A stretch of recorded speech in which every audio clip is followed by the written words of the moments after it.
Hi, I'm still doing 4.7 inverse linear functions.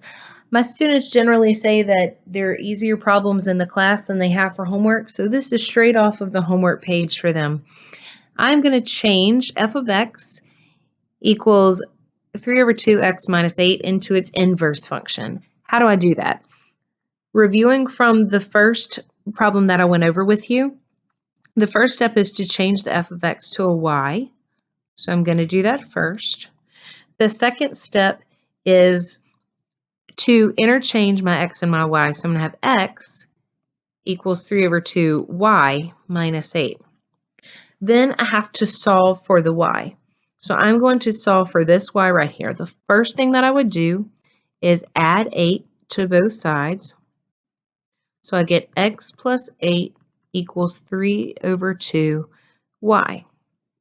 Now, here's the thing. Nobody likes fractions. So we need to get rid of that 3 over 2 so the y can be by itself.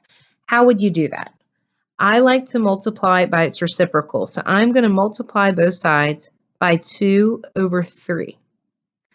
So if I do that, multiply both complete sides by 2 over 3. The reason is because I would normally divide by a fraction by this 3 over 2, but when you do that, you multiply by its reciprocal so that you can cross these out like that. So if I go ahead and I distribute this 2/3, I would get 2/3 x plus 2 times 8 is 16, and then 8 is assumed to be over 1, so 3 times 1 is 3, and that equals y. The last step in any inverse function problem is to switch out the y for inverse function notation. So f of -1 of x equals 2/3 x plus 16 over 3. And that is my final answer. So just let's go back over it one more time. The first step is to change out the f of x for a y.